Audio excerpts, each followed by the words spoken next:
Assalamualaikum warahmatullahi wabarakatuh. Bagaimana kabarnya anak-anak ibu yang solih dan solihah? Tetap sehat kan? Alhamdulillahirabbil alamin. Semoga kalian senantiasa sehat walafiat dan selalu dalam perlindungan Allah Subhanahu wa Ta'ala.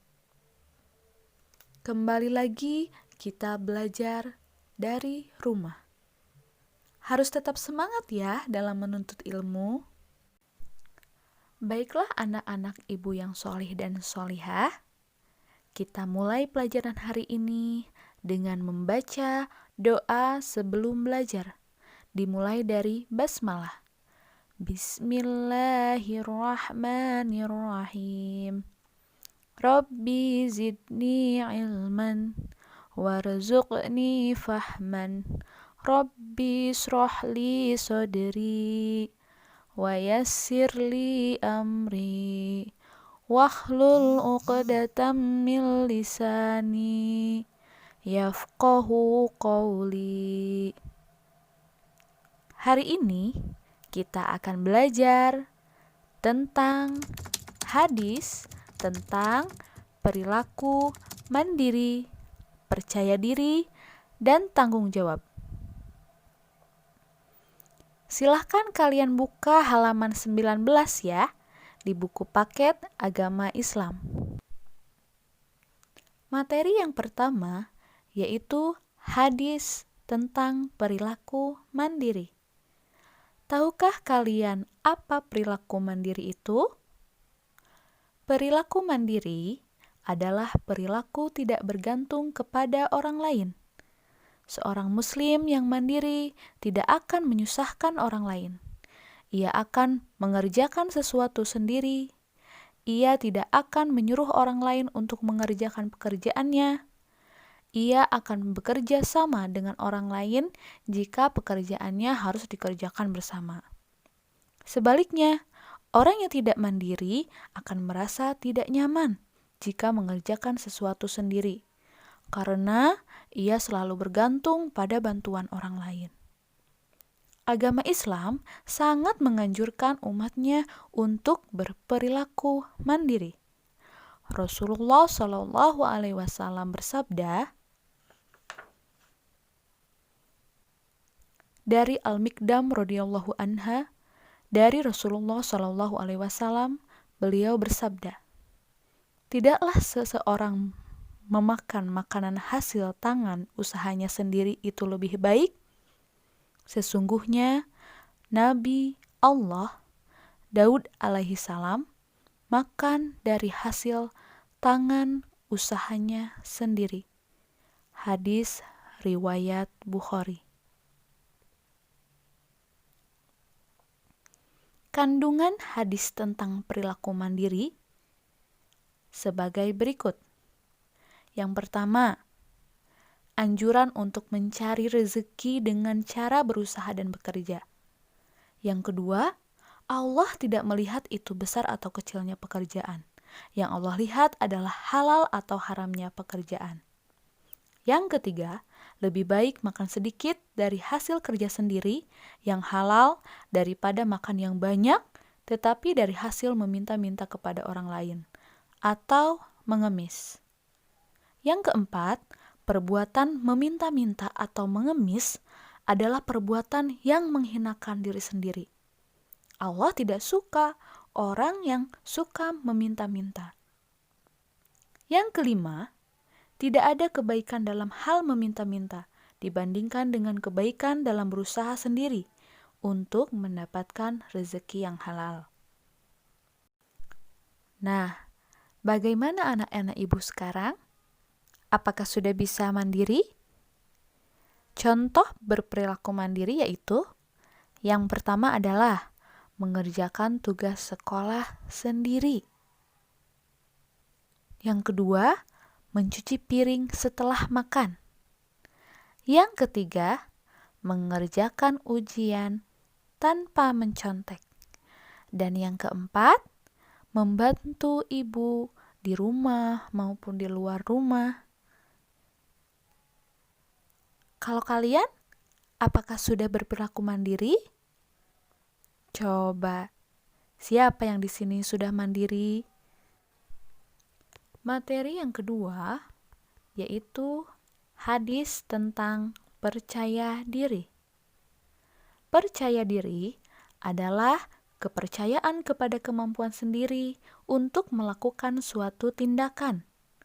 Rasa percaya diri tidak hanya timbul dari orang yang memiliki tubuh yang sempurna, pandai, atau harta yang berlimpah.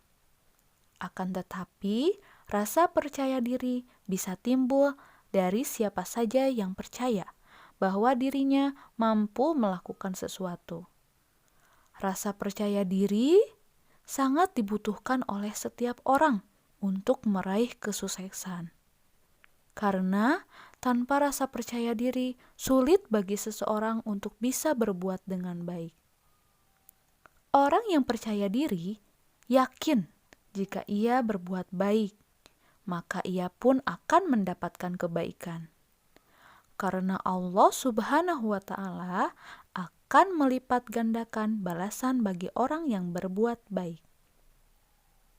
Rasulullah Shallallahu Alaihi Wasallam bersabda,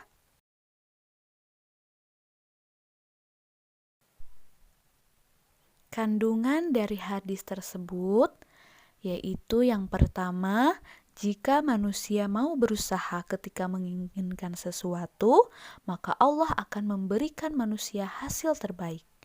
Yang kedua, jika manusia berbuat baik karena Allah atau ikhlas, maka Allah akan memberi balasan berlipat ganda.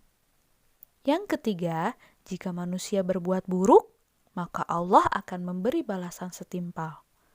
Dan yang keempat, jika manusia berdosa, kemudian bertaubat, maka Allah akan mengampuninya. Contoh perilaku percaya diri itu yang pertama, tidak merasa takut. Materi yang ketiga, yaitu hadis tentang tanggung jawab. Tahukah kalian apa yang dimaksud dengan tanggung jawab? Islam sangat menjunjung tinggi tanggung jawab. Tanggung jawab merupakan akhlak terpuji. Tanggung jawab artinya keadaan wajib menanggung segala sesuatu. Misalnya, ketika kita membaca buku di perpustakaan, maka tanggung jawab kita adalah tidak mengganggu orang lain yang sedang membaca dan membereskan kembali buku yang kita baca. Orang kaya bertanggung jawab atas harta yang dimilikinya. Ia berkewajiban untuk mengeluarkan zakat, infak, dan sedekah dari hartanya. Rasulullah Shallallahu Alaihi Wasallam bersabda, kandungan dari hadis tersebut yaitu yang pertama, setiap orang merupakan pemimpin bagi dirinya sendiri. Yang kedua, seorang pemimpin masyarakat akan diminta pertanggungjawaban atas masyarakat yang dipimpinnya. Yang ketiga, segala hal yang dilakukan manusia, baik kecil maupun besar, akan dipertanggungjawabkan. Semuanya akan mendapat balasan dari Allah Subhanahu wa Ta'ala. Contoh perilaku tanggung jawab itu yang pertama, menyimak pelajaran dengan baik di kelas.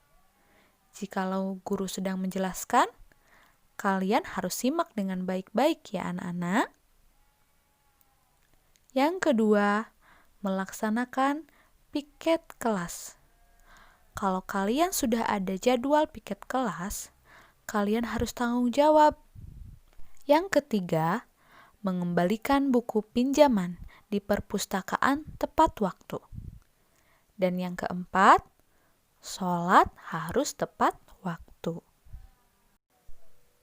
Untuk kegiatan kalian di rumah, kalian kerjakan di buku paket agama Islam halaman 30, 31, dan 32. Demikian pembelajaran kali ini. Ibu cukupkan kita baca hamdalah bersama-sama. Alhamdulillahirabbil alamin. Wabillahi taufiq wal hidayah. Wassalamualaikum warahmatullahi wabarakatuh.